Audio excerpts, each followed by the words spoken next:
Donc bonsoir, bienvenue sur la web radio Oville Lumière. Donc ce soir, comme invité, nous avons monsieur Yann Lachuer. Bonsoir monsieur Lachuer. Bonjour, bonsoir plutôt.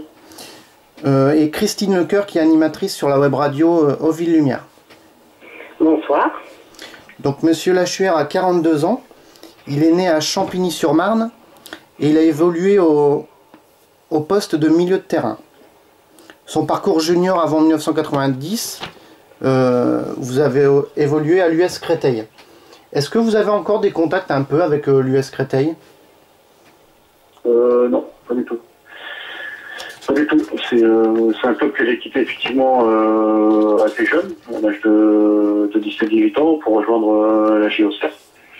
Voilà, pour continuer un petit peu mon cursus de formation et passer dans le monde professionnel. D'accord. Et ensuite, vous avez entraîné de 2009 à 2012 l'US Orléans en tant que, enfin, c'était encore en tant qu'amateur. Qu'est-ce que vous pouvez nous dire un petit peu de l'US Orléans et de cette époque de 2009 à 2012? En fait, je suis arrivé à Orléans en tant que joueur. Ils évoluaient en CFA, ils étaient relégales. Donc je suis arrivé pendant l'hiver 2009. Et puis j'ai joué 5 mois. On est remonté à la 3e place. On a loupé l'accession de très peu. J'ai fini ma carrière là-dessus par une blessure au ligament croisé. Et puis j'ai enchaîné tout de suite parce qu'on m'a proposé de prendre les rênes de l'équipe. Voilà, mais j'avais aucun diplôme, j'avais pas du tout pensé à faire ce métier-là. Donc je me suis attelé à faire ma formation que j'ai terminée l'année dernière par l'obtention du DEPF. Voilà, donc il a fallu tout structurer, je dirais mettre en œuvre tout le fonctionnement d'un club professionnel, parce que l'objectif du club d'Orléans c'était de renouer avec son passé et revenir dans le monde professionnel. Donc il a fallu repartir d'une page blanche. Voilà, c'est ce que je me suis appliqué à faire pendant ces 3 années-là, avec une montée immédiate en national et puis une structuration, une stabilisation de ce niveau à ce niveau pour après passer à l'échelon supérieur. D'accord. C'est vrai que vous avez évolué à l'US Créteil, à Auxerre, à Châteauroux, au Paris Saint-Germain une saison de 98 à 99, à Bastia, à Auxerre encore de nouveau, à Troyes tout à fait, et oui en tant que joueur aussi à l'US Orléans. Quel club vous a plus marqué dans toutes ces années, dans votre carrière hein? C'est vrai que moi mon histoire est raccourcie avec la JOCR, parce que c'est là que j'ai gagné le plus de trophées et c'est là où j'ai passé le plus de temps. Voilà, j'ai passé sur mes 17 années professionnelles, j'ai passé 10 ans à la JOCR, donc forcément ça marque les esprits, ça marque les gens. Voilà, mais bon, j'ai eu la chance de réussir pratiquement dans tous les clubs où je suis passé, hormis le Paris Saint-Germain, mais je ne suis pas resté très longtemps, et dans des circonstances aussi un peu particulières. Voilà, c'était un petit peu l'après Denisot, donc il y a eu beaucoup de changements de président, d'entraîneur, donc c'était pas forcément un climat propice pour s'épanouir. Donc j'en ai pâti, mais sinon sur le reste de ma carrière, partout où je suis passé, j'ai laissé des bons souvenirs et j'ai passé des très bons moments, que ce soit à Bastia avec la particularité de vivre sur une île, mais aussi avec un club chargé d'histoire. Voilà, que ce soit à Châteauroux aussi, avec une épopée pour monter en première division, que ce soit à Troyes aussi où j'ai fini ma carrière en Ligue 1, malgré la relégation. Ça a été une rencontre très enrichissante sur le plan humain avec Jean-Marc Furlan. Donc j'ai eu la chance et le bonheur de vraiment rencontrer des bonnes personnes et des clubs qui me ressemblaient et dans lesquels j'ai pu m'épanouir. Et on a lu dans une interview justement que vous êtes toujours proche avec Philippe Violo. Proche, oui, non, on ne s'appelle pas tous les jours, mais bon, c'est vrai que quand on passe des longs moments et des bonnes années, ça resserre un petit peu les liens. Avec Philippe, on a une trajectoire un petit peu similaire. On est arrivé la même année à la JOCR et puis on a fini notre carrière à la JOCR. Donc voilà, on était un petit peu de la même génération et donc on a eu un peu des trajectoires un petit peu similaires. Donc c'est pour ça qu'on est assez proches. Ouais. D'accord. Et comme vous disiez tout à l'heure, vous êtes titulaire maintenant du BEPF depuis mai 2014. Donc maintenant, votre objectif, en fait, c'est d'entraîner un club essayer d'entraîner un club de Ligue 1 ou Ligue 2, non? Vous pouvez un peu nous... Oui, donc l'objectif, évidemment, j'ai eu le privilège de vivre de ma passion, voilà, pendant 17 ans en tant que joueur, de gagner des trophées, de transmettre aussi des émotions et de partager aussi des bons moments avec beaucoup de gens. Donc voilà, j'ai passé vraiment des bons moments. Et mon souhait, c'est évidemment de transmettre un petit peu toute mon expérience emmagasinée en tant que joueur, de faire partager à des joueurs et à un projet club. Voilà, donc c'est pour ça que j'ai terminé mon cursus de formation avec ce DPF qui me permet d'entraîner dans le monde entier des équipes professionnelles. D'accord. Bah c'est Christine, si tu veux parler un petit peu du PSG. Oui, moi je voulais savoir ce qu'il pense du fait que depuis que Giroud est parti d'Auxerre, le club ne va pas bien. Et qu'est-ce qu'il pense justement du fait qu'un club puisse tourner juste par rapport à un seul homme, quoi, en fait.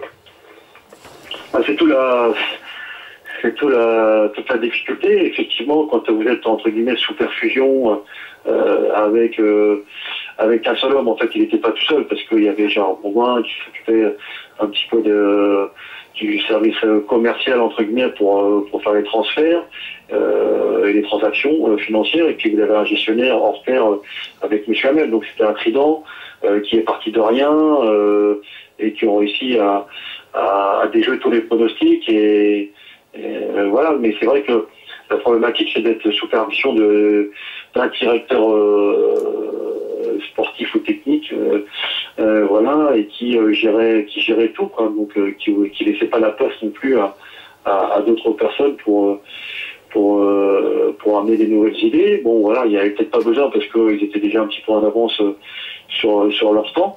Et c'est vrai que quand cette personne-là s'en va, ou ces personnes-là s'en vont à un moment donné parce qu'ils sont attrapés par l'âge, toute la problématique, c'est de passer derrière. Mais c'est vrai pour Auxerre, comme c'est vrai pour Saint-Etienne, comme pour Marseille, comme pour beaucoup de clubs qui ont eu un passé prestigieux. Je parle de Strasbourg aussi, voilà, je peux en citer des dizaines et des dizaines. Voilà, parce que les gens se réfèrent et logiquement à une certaine période. Voilà, mais aussi c'est vrai que si on prend l'exemple de la JOCR et de Giroud, rien n'a été anticipé et préparé pour que le passage de témoin puisse se faire le moins douloureusement possible. Voilà, donc voilà, et puis il faut savoir aussi laisser faire place, il faut savoir préparer l'après, et c'est pas ce qui a été fait.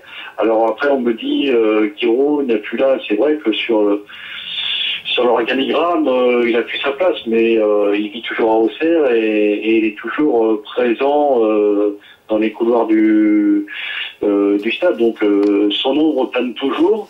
Alors c'est pas toujours évident pour les gens qui passent derrière, même si lui s'en défend en disant qu'il n'a plus aucun pouvoir, mais on sait très bien que ce soit Jean-Claude Hamel ou que ce soit Giroud, ils sont encore dans l'association et qu'ils ont encore leur mot à dire, mais à leur niveau évident. Et je voulais savoir aussi, d'après vous, qu'est-ce qui vous a manqué pour ne pas réussir à vous imposer à Paris, en fait? Qu'est-ce qui m'a manqué? Un peu de stabilité, un peu de temps. Voilà, parce que je pense que le talent, je l'avais. Après, vous savez, dans une carrière, il faut être là au bon moment. Voilà, c'est des concours aussi un petit peu de circonstances. Qui fait que voilà, j'aurais pu signer aussi à Marseille la même année et Marseille a été vice-champion de France et finaliste de la Coupe d'Europe. Bon voilà, Courbis m'avait contacté et derrière ils ont pris, moi j'avais choisi Paris, ils ont pris Gourvenec. Bon voilà, c'est fort, un petit peu de réussite aussi. Voilà, bon moi je suis natif de Paris donc j'avais la fibre un petit peu parisienne. plus naturel. Mais voilà, c'était l'après Denisot, tous les cadres étaient partis. On m'avait vendu un projet qui était complètement différent. Voilà, donc on était reparti sur un nouveau cycle et comme tout nouveau cycle, ça prend du temps à se mettre en place. Voilà, donc il m'a manqué un petit peu de temps pour me familiariser avec ce club-là. Mhm. Et pour la finale qui se présente entre Auxerre et Paris, vous avez un pronostic? Alors je prends un pronostic du cœur en espérant que ce soit la GO Auxerre qui gagne. Après, le niveau du Paris Saint-Germain sur le plan national est tellement en avance que je vois pas Auxerre contester la suprématie du Paris Saint-Germain. Maintenant, on va me dire que c'est sur un match, c'est sur une finale, tout peut arriver, c'est vrai, tout peut arriver. Mais je pense pas que Auxerre puisse faire quelque chose. Ça dépendra surtout de l'état de forme mentale et physique du Paris Saint-Germain. Si Paris prend le match comme il se doit, je pense que il n'y aura pas beaucoup de surprises. Mhm. Moi, je me souviens vous avoir vu jouer en 92 à Créteil. Parce que j'habite à côté, hein. Et je me souviens que je me rappelle très bien que j'avais été voir un match et je vous avais vu jouer. Voilà, je voulais simplement, c'est une petite aparté, je voulais vous le dire. D'accord, bon, ça veut dire que je vous avais marqué déjà. Mais c'est vrai que Créteil marchait pas mal. Bon, c'est dommage qu'ils n'arrivent pas à... je sais pas s'ils auraient les moyens de monter en Ligue 1 parce que faut quand même de gros moyens. Mais bon, ils sont en Ligue 2, ils sont bien, je trouve. Hein. Je pense que c'est leur place en fait. Je sais pas ce que vous en pensez. C'est sûr que bon voilà, après ça reste une petite structure. Je pense que ça a besoin aussi de s'améliorer. Ça a besoin de voilà, quand je pense que la réserve va jouer en division d'honneur. Je pense qu'au niveau des jeunes, ils devraient être en nationaux, que ce soit en 17 ans, en 15 ans et en 19 ans. Voilà, il y a il y a une pépinière à Créteil en région parisienne pour avoir des bons jeunes. Voilà, je pense que ça manque aussi de jeunes dans l'effectif professionnel. Donc il y a encore du travail à faire pour se structurer. Il n'y a pas de centre de formation, alors que je pense qu'il y a un potentiel énorme. Voilà, donc effectivement Créteil, il y a la vitrine de la deuxième division, mais je pense qu'ils doivent, je pense, aller plus dans une politique de formation, parce qu'il y a tout le potentiel pour ça. C'est vrai, parce que chez moi, il y a des jeunes qui sont sortis d'où j'habite, il y en a beaucoup. Hein, Vous savez que des joueurs professionnels qui sont passés par Créteil, il y en a énormément. Mais c'est des jeunes qui sont passés en tant que dans les équipes de jeunes et qui n'ont pas joué forcément dans l'équipe première. Alors que quand même, ça veut dire qu'il y a un potentiel. Et ça veut dire qu'il y a aussi un manque pour garder ces meilleurs éléments pour qu'ils évoluent avec l'équipe première. On va parler un petit peu du Paris Saint-Germain.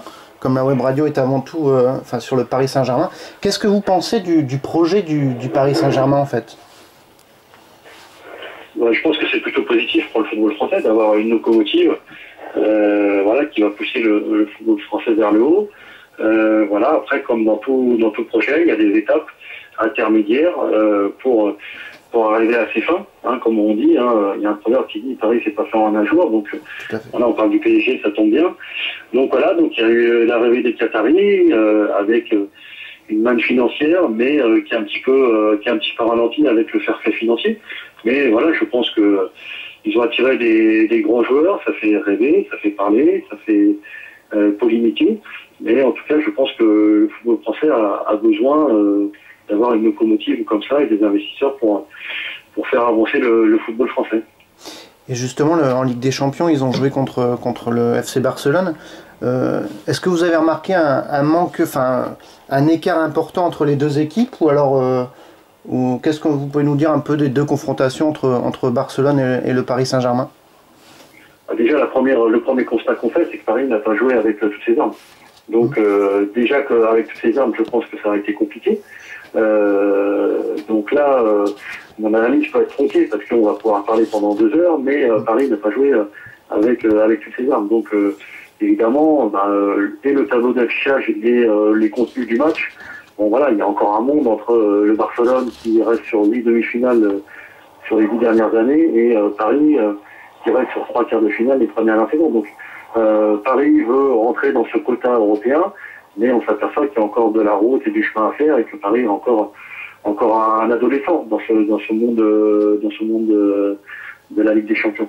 Tout à fait, c'est vrai que Barcelone a déjà, enfin, à 115 ans, hein, c'est vraiment un club historique aussi, tandis que le PSG est encore jeune.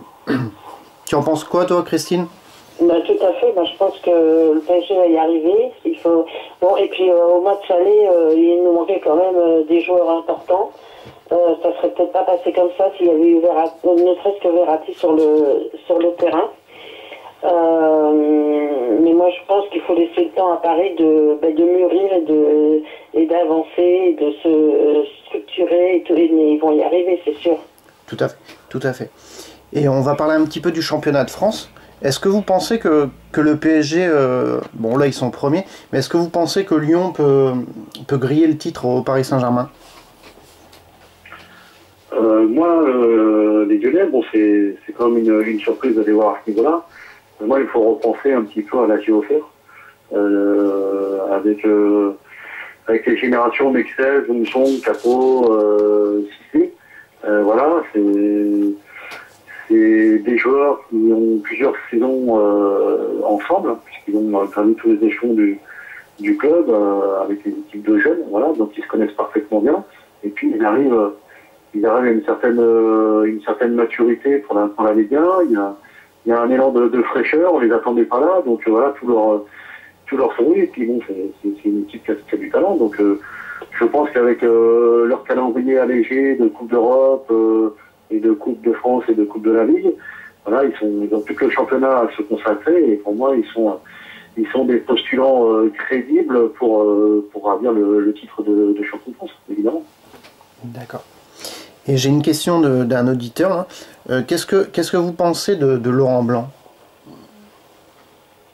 Qu'est-ce que je pense de Laurent Blanc? Je pense que Laurent Blanc, il a, par son passé de joueur dans différents championnats, je pense qu'il a les épaules assez larges pour driver le PSG. Voilà, alors sa philosophie, elle est très claire, c'est d'avoir la possession de balle. Donc voilà, il a joué contre son maître, hein, le Barcelone, qui a la meilleure possession de balle du monde. Donc voilà, mais je pense qu'il s'est affirmé aussi. Bon, c'est un jeune entraîneur aussi, donc même s'il a été champion de France avec Bordeaux et avec Paris, mais il a encore besoin de s'aguerrir. Voilà, driver des Ibrahimovic, des Cavani, des Verratti, c'est pas si simple que ça, hein, entre la théorie et la pratique.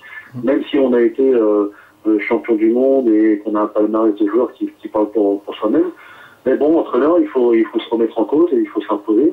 Et je pense que voilà, il a encore une marge de progression. Voilà, mais je pense que c'est un garçon qui a tout à fait les épaules pour driver et mener le PSG à la victoire de la Ligue des Champions. Si je fais un parallèle avec le Paris Deschamps, qui a commencé aussi difficilement à Monaco, mais progressivement, voilà, il s'est affirmé. Il a pris de l'expérience dans son rôle de coach, et puis maintenant, il est à la tête de l'équipe de France. Donc, je pense que c'est des garçons qui ont la carrure pour faire des choses intéressantes. Tout à fait. Et c'est vrai que le Paris Saint-Germain, ils sont encore en course pour la Coupe de France et le Championnat de France. Est-ce que vous pensez qu'ils peuvent réaliser un triplé historique? Bon, avec le Trophée des Champions, qu'il ne faut pas oublier non plus, et que vous avez remporté aussi, vous, en 1998 avec le PSG. Est-ce que vous pensez qu'ils peuvent faire un triplé historique, en fait, en Coupe de la Ligue, Coupe de France et Championnat? Moi, je pense qu'ils peuvent le faire. Oui. Ils ont les armes et les capacités pour le faire. Bon, déjà, ils ont atteint la finale de la Coupe de France en évitant pas mal de pièges et en alliant voilà, le championnat, la Ligue des Champions et cette Coupe de France. Donc voilà, ils sont passés par des embûches. Alors peut-être qu'ils l'ont payé à un moment donné sur la double confrontation contre Barcelone.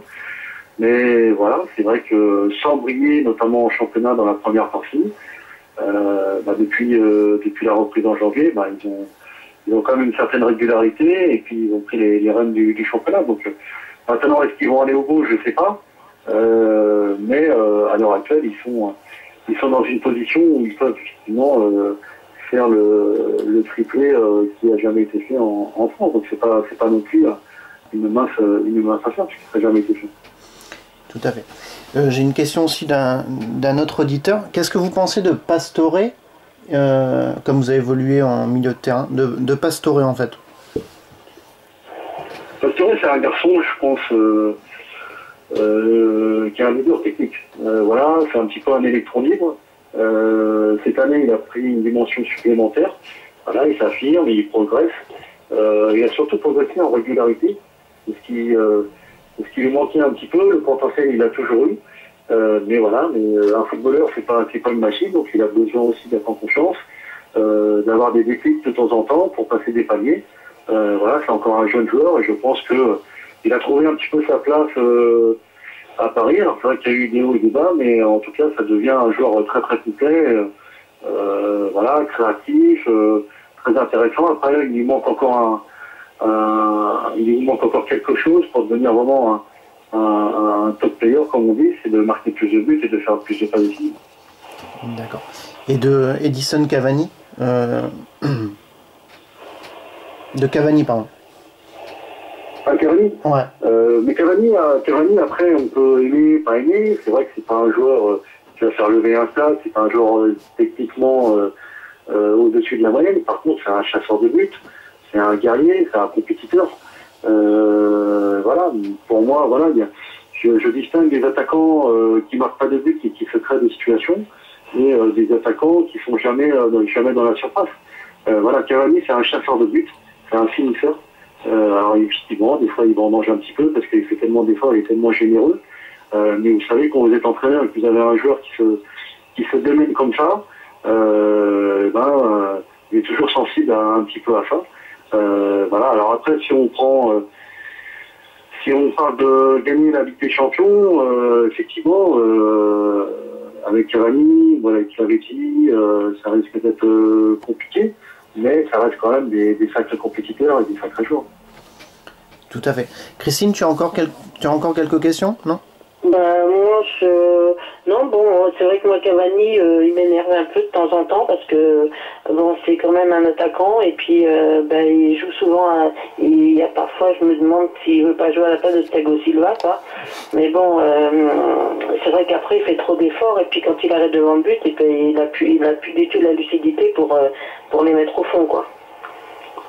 Pourquoi tu dis j'ai l'impression qu'il veut jouer à la place de Thiago Silva? Parce qu'il est tout le temps en train de défendre, Cavani. C'est sans arrêt. Non, mais des fois, il est un peu perdu, en fait. Ouais, donc, mais oui, je suis tout à fait d'accord. Mais bon, là, on est entre nous. Donc après, il a des courses folles à faire pour se retrouver devant le but. Et puis, une fois qu'il arrive à avoir le ballon, il n'a plus la lucidité pour les mettre au fond. Sinon, non, ça reste quand même un chasseur de but quand il est... Ouais, mais moins qu'un Naples. Un Naples, il était 100 fois meilleur. Hein. C'est sûr que le prix qu'ils l'ont acheté... Un Naples, il jouait dans l'axe, un Naples. Mais là, quand Ibrahimovic n'est pas là, il joue dans l'axe, il n'en fait pas plus. Je suis désolé. Alors, faut pas donner ça comme excuse. Un joueur, quand vous le mettez sur un côté, il s'habitue à certaines courses, à un certain placement. C'est pas du tout le même jeu que quand vous jouez avant centre de pointe. Voilà, même si Cavani il a toujours joué, déjà il a joué à deux avec Lavetti. C'est la même chose pour Lavetti. Lavetti, quand il jouait à Naples, il jouait avant centre. Voilà, donc c'est des garçons entre guillemets qui ont été sacrifiés pour le collectif parce qu'il y avait Ibrahimovic qui était là. Voilà, c'est un parti pris. Et quand je suis assez bien placé pour en parler, puisque moi j'ai commencé en tant que numéro 8, donc dans l'axe, après je suis numéro 10 et j'ai fini ma carrière sur un côté. Donc je peux vous dire que quand je revenais à mes premiers amours, il vous faut quelques matchs pour retrouver quelques sensations, quelques habitudes, quelques automatismes. Voilà.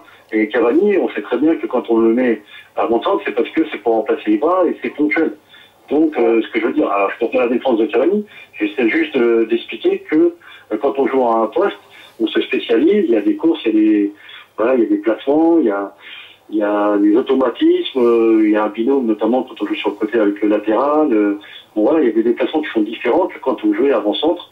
Voilà, mais Cavani, ça n'empêche pas d'être toujours dans la surface pour marquer, mais aussi d'être derrière pour faire son travail défensif.